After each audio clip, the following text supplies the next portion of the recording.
Chapter 30 Message for Marcia. Stanley soon had an expectant audience gathered around him. He hobbled stiffly off the cushion and stood up and took a deep breath. Then he said in a shaky voice, "First, I must ask, is there anyone here answering to the name Marcia Overstrand?" "You know there is," said Marcia impatiently. "I still have to ask, Your Honor. Part of the procedure," said the message rat. He continued, "I am come here to deliver a message to Marcia Overstrand, ex-extraordinary wizard." "What?" gasped Marcia. "Ex? What does that idiot rat mean, ex-extraordinary wizard?" "Calm down, Marcia," said Aunt Zelda. "Wait and see what he has to say." Stanley carried on. "The message is sent at 7 o'clock in the morning." The rat paused to work out just how many days ago it had been sent. A true professional, Stanley had kept a record of his time imprisoned in the cage by scratching a line for each day on one of the bars.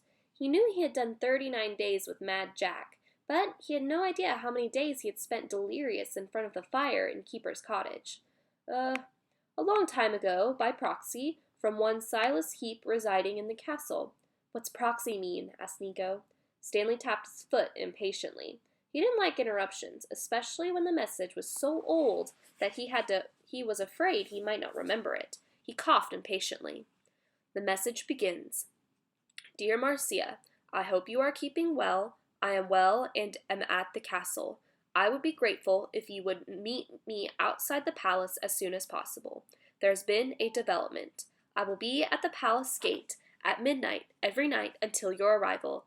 Looking forward to seeing you. With best wishes, Silas Heap." Message ends. Stanley sat back down on his cushion and breathed a sigh of relief. Job done. He may have taken the longest time a message rat had ever taken to deliver a message, but he'd done it. He allowed himself a small smile, even though he was still on duty. There was silence for a moment, and then Marcia exploded. "Typical, just typical. He doesn't even make an effort to get back before the big freeze. Then, when he finally does get around to sending a message, he doesn't bother to even mention my keepsake. I give up. I should have gone myself." "But what about Simon?" asked Jenna anxiously. "And why hasn't Dad sent us a message to us, too?" "Don't sound much like Dad, anyway," grunted Nico. "No," agreed Marcia. "It was far too polite." "Well, I suppose it was by proxy," said Aunt Zelda uncertainly. "What does proxy mean?" Nico asked again. "It means a stand-in. Someone else gave the message to the rat office. Silas must have been unable to get there, which is to be expected, I suppose. I wonder who the proxy was." Stanley said nothing, even though he knew perfectly well what the proxy was, and that the proxy was the supreme custodian. Although no longer a confidential rat, he was still bound by the rat office code, and that meant all conversations within the rat office were highly confidential. But the message rat felt awkward. These wizard people had rescued him, looked after him, and probably saved his life. Stanley shifted about and looked at the floor. Something was going on, he thought, and he didn't want to be a part of it. This whole message had been a complete nightmare from start to finish. Marcia walked over to the desk and slammed her book shut with a bang. "How dare Silas ignore something as important as my keepsake?" she said angrily. "Does he not know that the whole point of an ordinary wizard is to serve the extraordinary wizard? I will not put up with his insubordinate attitude any longer. I intend to find him and give him a piece of my mind." "Marcia, is that wise?" asked Aunt Zelda quietly. "I'm still the extraordinary wizard, and I will not be kept away," Marcia declared. "Well, I suggest you sleep on it," said Aunt Zelda sensibly.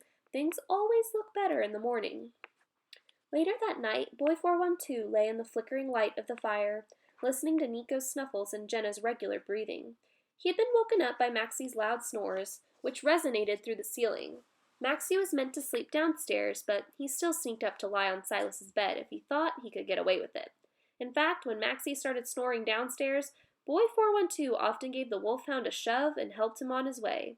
But that night, Boy 412 realized that he was listening to something else apart from the snores of a wolfhound with sinus trouble. Creaking floorboards above his head, stealthy footsteps on the stairs, the squeak of the echoed to last creaky step. Who was that? What was that? All the ghost stories that he had ever been told came back to Boy 412 as he heard the quiet swish of a cloak along the stone floor and knew that whoever or whatever it had entered the same room. Boy 412 sat up very slowly, his heart beating fast, and stared into the gloom. A dark figure was moving stealthily toward the book that Marcia had left on the desk. The figure picked up the book and tucked it into its cloak. Then she saw the whites of Boy 412's eyes staring at her out of the darkness. "It's me," whispered Marcia. She beckoned Boy 412 over to her. He slipped silently out of his quilt and padded across the stone floor to see what she wanted. "How anyone is expected to sleep in the same room as that animal I do not understand," Marcia whispered crossly. Boy 412 smiled sheepishly. He didn't say that it was he who had pushed Maxie up the stairs in the first place. "I'm returning tonight," said Marcia.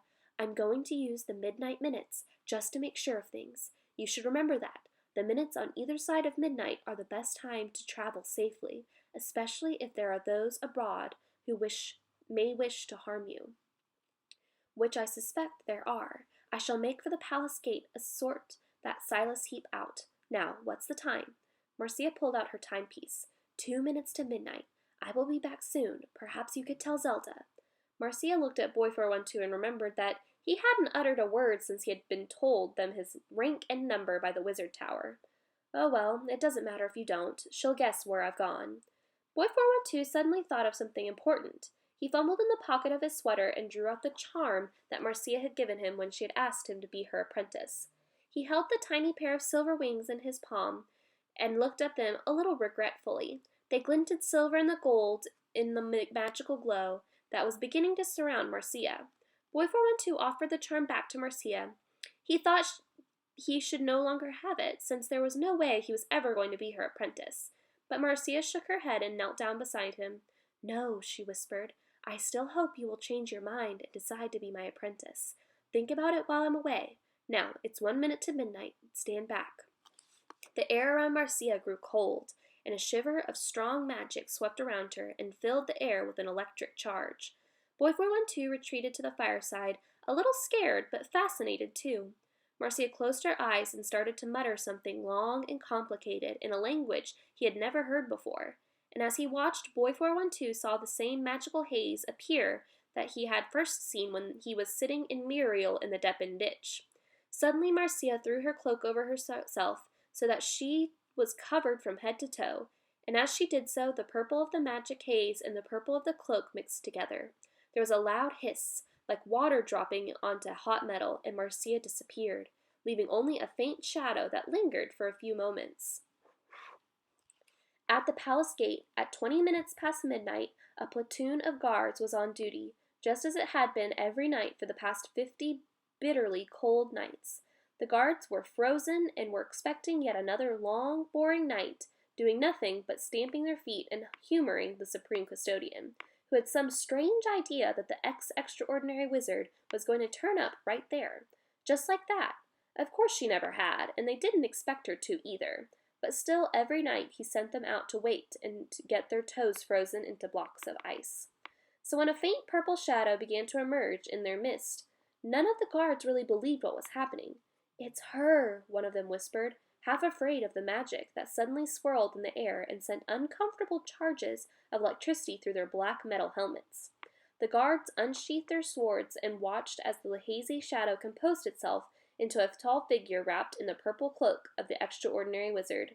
Marcia Overstrand had appeared right in the middle of the supreme custodian's trap. She was taken by surprise and without her keepsake and the protection of the midnight minutes, for Marcia was 20 minutes late. She was not able to stop the captain of the guard from ripping the Aku amulet from her neck.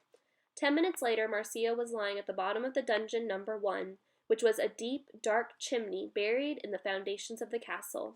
Marcia lay stunned, trapped in the middle of a vortex of shadows and shades that Dom Daniel had, with great pleasure, set up especially for her.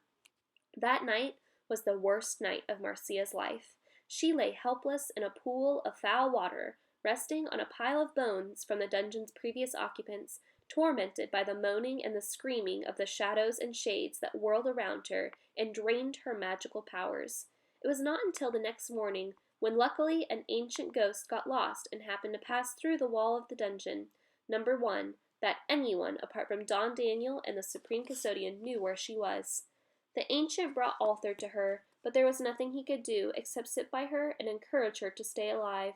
Arthur needed all his powers of persuasion, for Marcia was in despair. In a fit of temper with Silas, she knew she had lost everything that Arthur had fought for when he disposed of Dom Daniel.